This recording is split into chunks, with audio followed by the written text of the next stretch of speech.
everyone, and welcome back to the HCW YouTube channel, and welcome back to another Indie Spotlight review. And we are doing DKW Beach Battle, not Battle Beach, because I own my errors.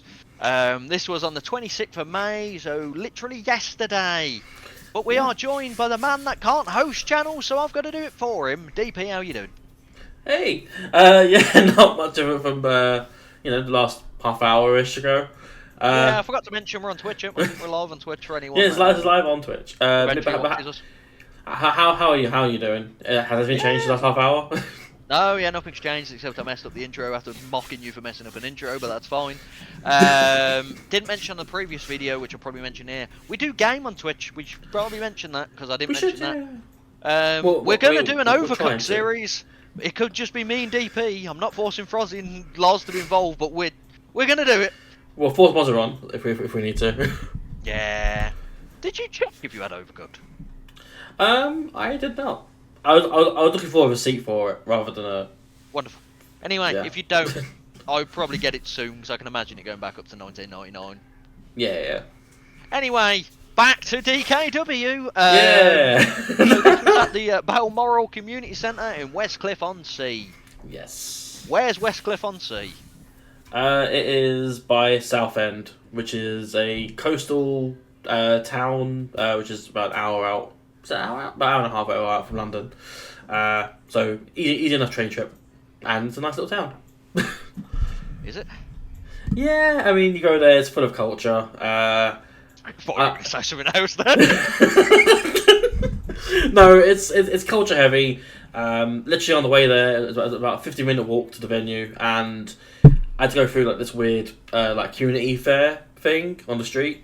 They're like a charity thing for like Hungarian people, and there's like people singing in Hungarian, which is pretty cool. There's like other things like charities, Young Minds, etc., stuff like that. But yeah, pretty cool. So we will get into review. We start off with Eden Rise. I'm going to go with versus Andre Williams. Yes. So you may recall these two from the last time you were on reviewing DKW. I recall nothing. Okay, so Eden Rise was the stand-in partner for Andros J in a tag match, and Andre Williams was the guy whose name I couldn't remember in the Battle Royal. Okay.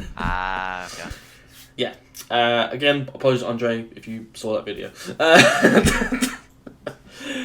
So this match kicked off with a back and forth counter wrestling between the two of them.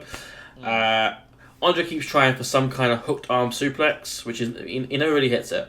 But eventually he does eventually lift him up, but then Eden rolls out of it and then goes to the outside to recompose himself. Eden has control later on as he works on the leg of Andre, but a springboard DDT from Andre gets him back into it. Andre continues to come back, which includes a throw over the top rope, and as that happens, Eden bites Andre's hand on the apron, which then leads into him hitting a springboard buckshot headbutt. Jesus. So I didn't know what else to call it. I just call the over the top springboard thing, and then instead of anything else, he just headbutts him, just nuts him. Torpedo Boscow. Literally. You're welcome. If you want to call it that. Torpedo Boscow. Oh yes. Not sure what happened next. There was some sort of coast to coast headbutt to the groin thing. I don't know what Eden was going for, basically. But Andre was in the corner, seated. Exactly what you just said. If he hit a torpedo Boscow earlier, he's definitely going for another flying headbutt. But it's hard to explain. He went for it, went top rope, and then it sort of fell short, and then his head hit him in the groin. So I don't know if that was the intention or not, but that's how it happened. It was. Man's hitting headbutts. Fair. Anyway, we get a corner springboard cutter from Andre to get a 2 count. But as time goes on, Eden gets control again. He goes a bit too much, which results in him being the victim of Andre's hooked arm facebuster, which is his finisher, I believe. Don't know what it's called. But he hits that, and that gets the 3 count. You looked at me like you were hoping that I could confirm if that's his fucking finisher. I was never going to confirm, was I? Because I don't know. I've never seen this paper in my life. For reference, you're like over here, so like I just look everywhere. Oh, okay, so, that's fair. Yeah. So. So how did But we yeah. find the match, VP? It was alright. I rated it 2 3/4 stars. It was a good opener. Two guys who are on somewhat losing streaks, trying to regain, their standing and try and go up in the rankings a little bit. Of course, both are great wrestlers and both have good chemistry together. And it's just fun to see these two wrestle out. And good number of times I thought Ian had won the match, and he didn't. But Andre gets the win, and Andre moves on and to other things. I don't know what exactly, but he moves on to other things. Is Eden the guy that has very much an alternative look? Yeah, purple hair. Yeah, okay, yeah. It just suddenly clicked in my mind who he was. See, I remember. Next up, we had Benny Nitro versus Peter Miller. Yes. So again, you might recall these two names as well, because these are both at the show. I remember the names. Yeah. So Peter Miller is the tallish guy who wears the bowler hat and has a moustache. Yeah, I remember instantly. I remember that from that description. Yeah. And Benny Nitro is part of the Luca Valentino brand, and he very cocky, very gloaty. But he's also got a right to be that way because he's like the most successful client that Luca Valentino has. Okay. Saying that, I don't know if he's held a title or anything. I think he's just like the most winniest one. But yeah, so the first part of the match sees Peter making a fool of Benny by having him in various holds and mocking him in a playful way.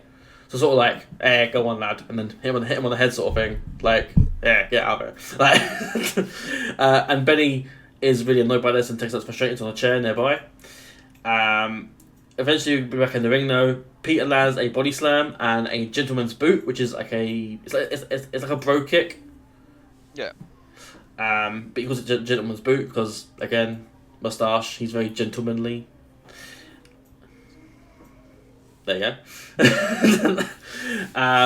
A distraction from Luca Valentino though does give Benny the advantage. Peter's able to break free from a figure 4 leg lock later down the line and push Benny into the ring post, which Benny took like a champ. He went full pelt into it. We get the mustache slam, which is just Peter going mustache slam, body slam. No, it's not. That's a lie. I can't remember what it is. The body slam is the body slam. The mustache slam is something else. I don't remember what it is off the top of my head. Sorry, Peter. But it's a mustache slam, and that gets a 2 count.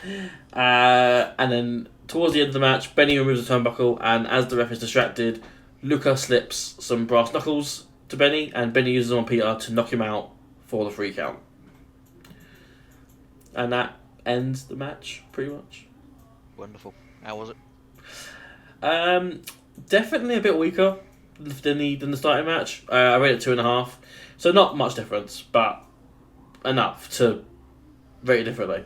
I do keep making a note of this. Peter Miller is sort of like the one who I notice is a bit slower, and who I notice is probably a bit more inexperienced than the others, but it's something that he's picking up with, and it's something he's getting better at. And having been with someone like Benny Nitro is going to help him out more. Again, I don't necessarily. It's just a slower match. That's really the main thing I can pull back from it. Benny's good. Peter's good. Peter just needs a bit more work, but Peter is improving, and Benny continues to be cocky and gloaty for a good reason. Yeah, so it's like a GMO build. Make sure the second match doesn't outperform the opener. They're doing well. Next up, we've got a non-title tag team match. We've got the Youth Project, Isaac Blair and Dylan Scales versus the Big Steppers, Harry McDonald and Ryan Curran. I remember Ryan. Ryan remembers us too, apparently. But no, so Ryan and Harry make a big deal at this match, saying how this is non-title. If they could make it a title match, they would, but there's a rating system for this, so it can't be. And this is also Isaac and Dylan's first match, so they're academy guys, and this is their first debut match in front of people, like fans, I mean. Basically, Big Steppers just want to see if Youth Project have what it takes to make it. I see what you're doing. Harry goes out of his way to make sure that people know what's going on, and says as well that he sees himself in them in regards to how he started. Because when he started off, he was part of a tag team, and it's something you can either sink or swim with. You might be more better off as an individual or better off as part of a team. And they make a big deal about saying wrestling's not easy to get into as well. And they basically, big steppers here are acting as what's the word? What's the word? Gatekeepers for a youth project. Essentially to see if they can live up to what is expected of them. Yeah. So getting into the match, it's Harry with Isaac. There we go. Harry and has his way with Isaac until a rope break causes Harry to force it out of Isaac because they get really annoyed that a rope break has occurred, because it's like, why are you flaking out of a rope break? Like, break the submission. Don't use a rope break to get out the cheap way. I'd be grabbing the rope straight away. The youth project shows some fight though when Ryan is tagged in. Ryan is the bigger guy of the two of them, between him and Harry. So he does take it out on both of them, and he does clear the ring quite well. However, when Harry comes back in, they take control of the youth project, and they show some fight finally. So they start taking it back to them. Facial expressions are on point from Harry, who is selling the hell out of this. He's like, oh, what the hell? He's like, he's really over the top selling this. What's he doing? I don't do that again. One more time? Nope. For the people in the back? What? What was he doing? He's really overselling the facial expressions for this match. Basically, How is he doing them? Every time that they're hitting moves or they're kicking out a two of a move or something like that, he hits us with facial expressions. That's all like. No, I'm sure there was a sound effect. What was the sound effect? I couldn't be creative. I tried. Anyway. Oh? Oh? That's what you made. Oh? Anyway, continue. Anyway, so when Ryan is tapped back in, the Steppers take control of the match back. We get some more back and forth until a fire is lit in Isaac, who hits multiple moves on Harry and Ryan all by himself. Yep. Isaac's run is cut short by Dylan, as miscommunication that occurs, and Dylan clotheslines Isaac. Malfunction in the junction. Isaac falls victim to a lariat and then a zigzag combination from the Steppers, which only gets number 2. Dylan is then cleared out by Ryan, and Steppers hit a super kick and brainbuster knee strike on Isaac for the 3. So I'd say the project did a pretty good job. That looked a very good match. What were you rating it? I rated 3 1/4. Which I was surprised that at this point in time, this is my match of the night, and this was their debut match between I can do. I mean, It sounded like a very good match. yeah, absolutely. I will say Isaac is, at the moment, from what I've seen, Isaac has a higher ceiling than Dylan. Like, what I saw of Dylan was mainly clotheslines and lariats. I think you should tell Dylan in person next time we get the show. He's a trainee. Dylan's not great, by the way. Right now, I've seen one match of his, and that is how I'm going to leave it, because, the more I see of him, the more I'll see of him, that opinion will change. Hopefully. The first match, he's sealing the eye. Wow. DP shitting on the youth. DP from the future here, or from the past, depending on when you're watching this. I guess it'll be the past. Anyway, just wanted to put it out there that the comments made by me in the video aren't meant to be like that. It's meant to be more along the lines of, I only saw him wrestle once, so I can't particularly judge, but based on the one performance that he did have in a tag match, it wasn't particularly impressive. That's all it was meant. Not the comment about the ceiling. I'm sure he has a bright future ahead of him. My co-host just made a big deal out of it for no reason. But that's Ratewrestle for you. Nothing malicious is meant by that whatsoever. And Dylan, if you are watching this, I do sincerely apologise for how it's been interpreted. Look, Isaac's great from what I've seen. Dylan just needs to have more in-ring action in matches. Dylan needs to have more than one match. I'm just saying, in this match, he didn't get much ring time. God, you're not a flipping trainer or anything like that. Flipping confidence to go down the pit. I wouldn't want to be a trainer. Oh, by the way, mate, your match wasn't great. You ain't got to feel it. Dylan, it isn't made it. Didn't mean it. DP does not know what he does. Look, here's the thing, right? I'm not going to back away from what I said, so it is what it is. You old Dylan. Like I said, there's all the room for improvement, so... No, there's not. The ceiling's too fucking low.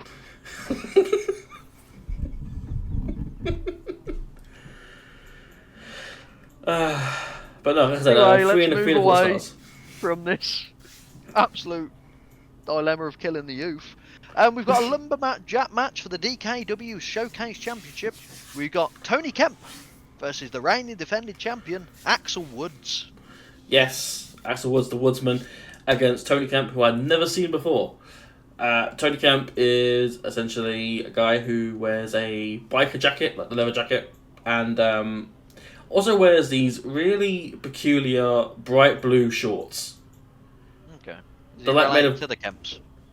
I have no idea. Maybe. Okay. Yeah, sorry. I'm getting the visual again of the shorts. So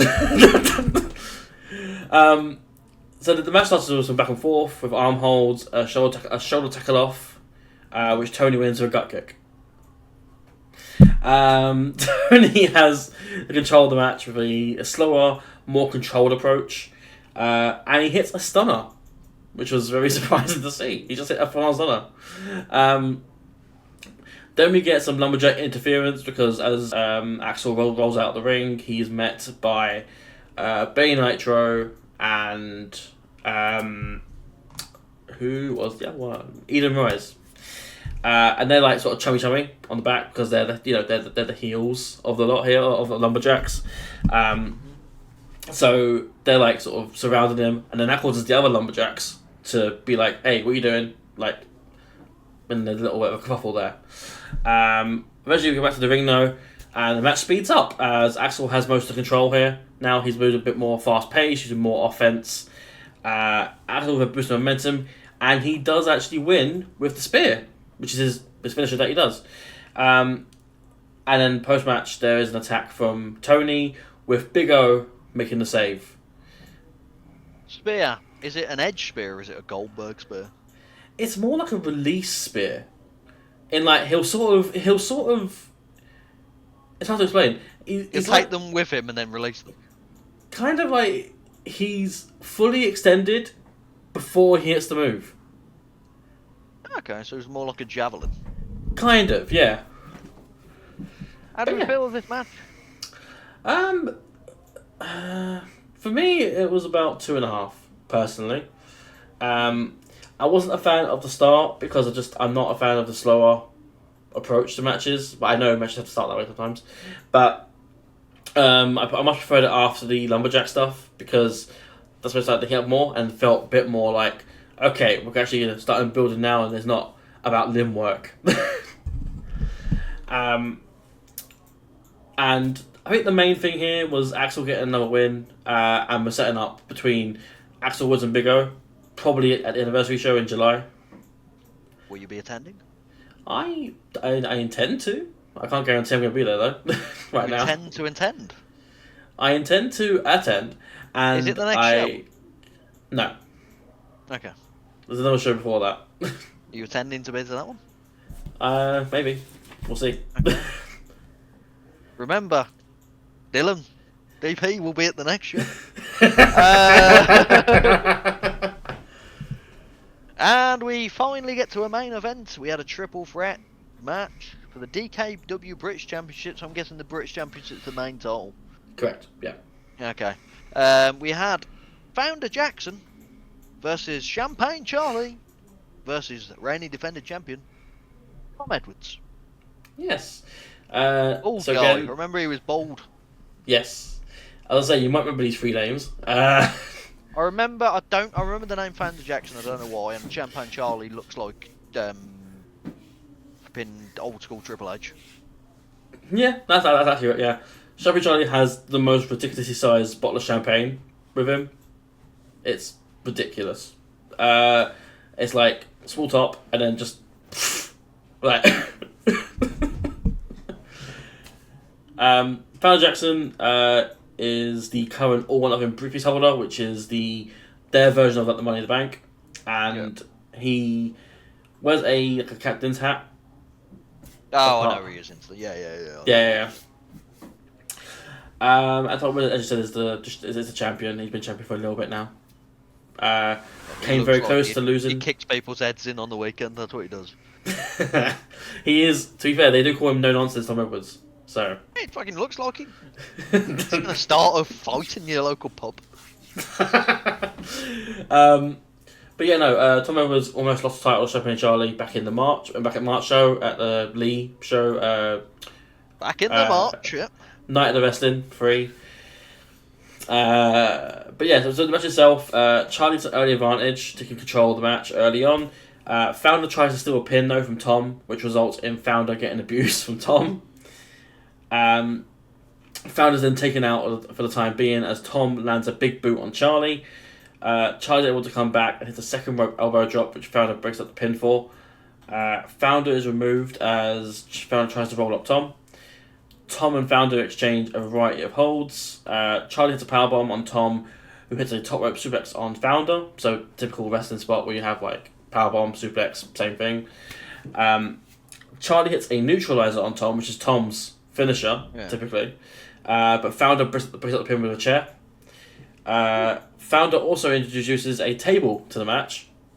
And of course, in the rule of wrestling, the unwritten rule of wrestling, Dow who sits on the table goes through it. So Founder goes through it thanks to a Tom Edwards attitude adjustment. I don't know what the actual word, the wrestling term is for that move. And Charlie's able to reverse Tom's neutralizer afterwards and hits Tom with a reverse DDT, so Scorpion Death Drop, for the 3, and your new champion, your new DKW British champion, Champagne Charlie. Champagne Charlie.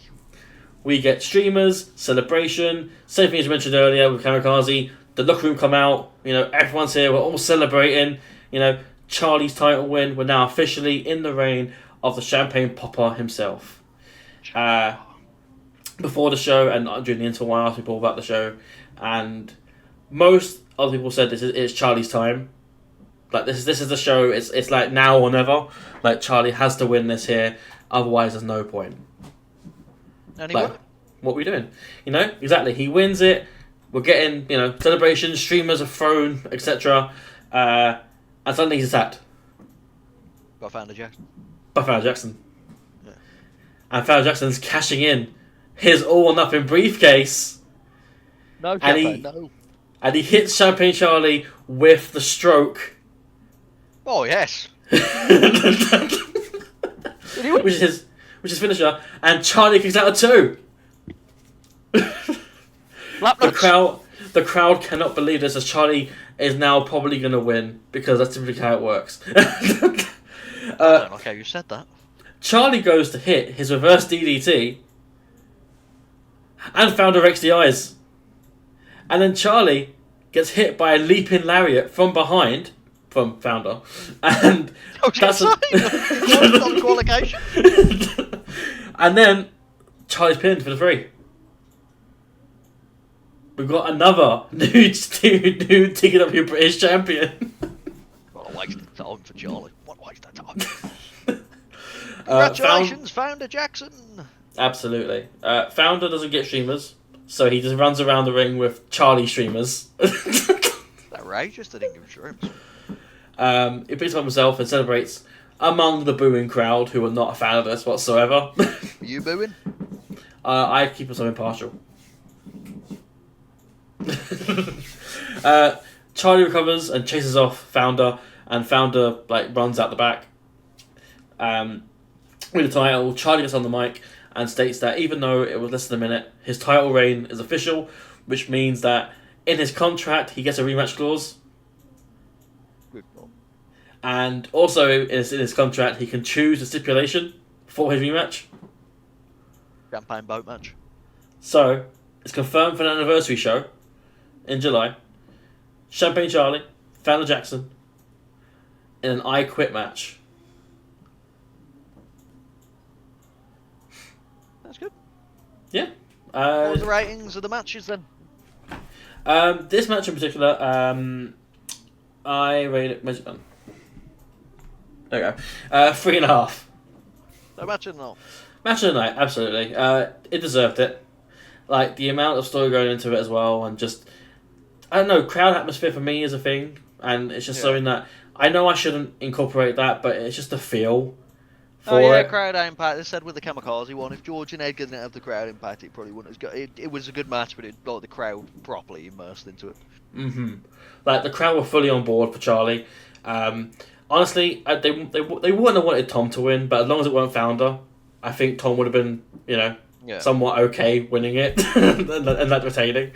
But no, Founder is extremely, anti-over. That's good.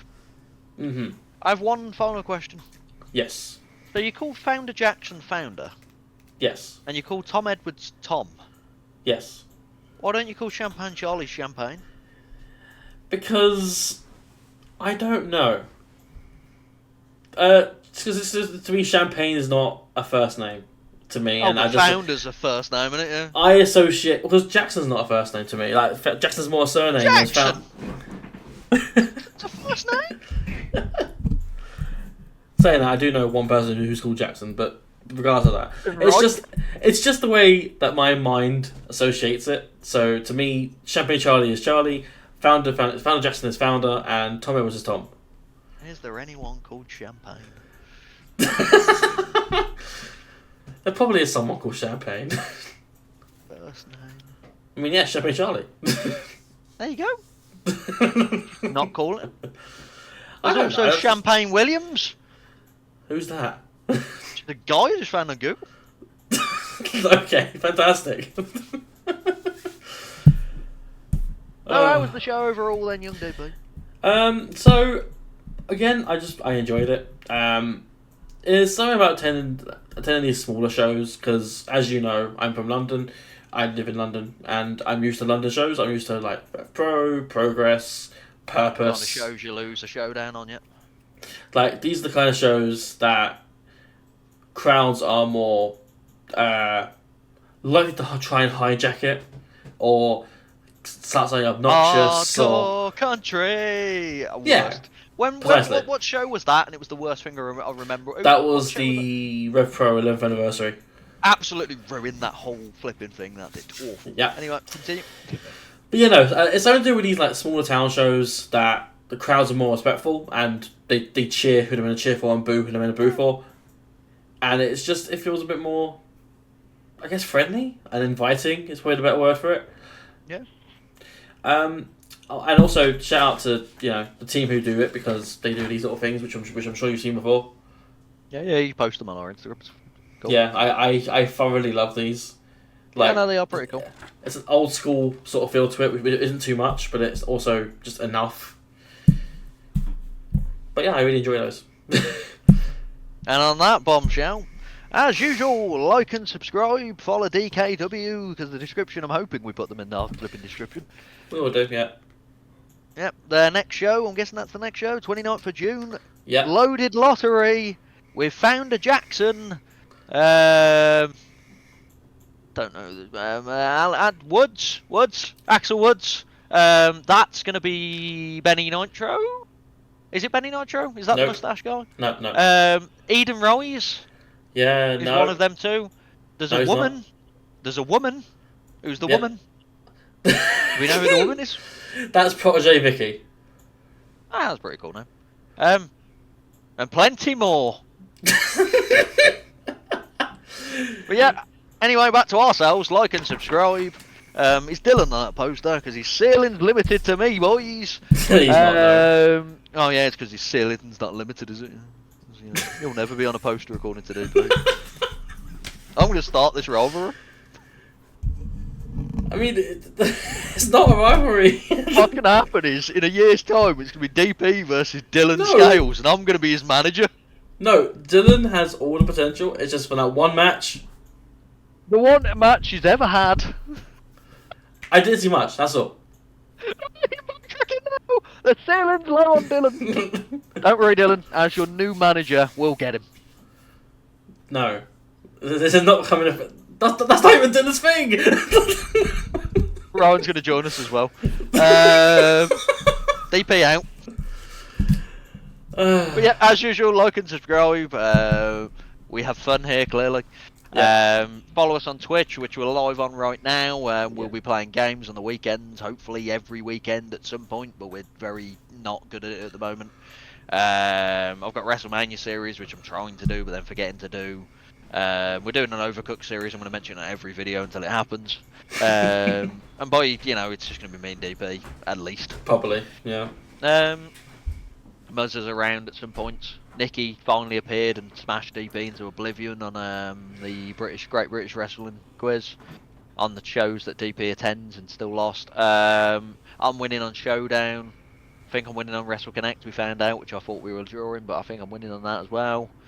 How's life, DP? Your ceiling seems very limited. My ceiling's been caved in. Goodbye, everyone. Godspeed.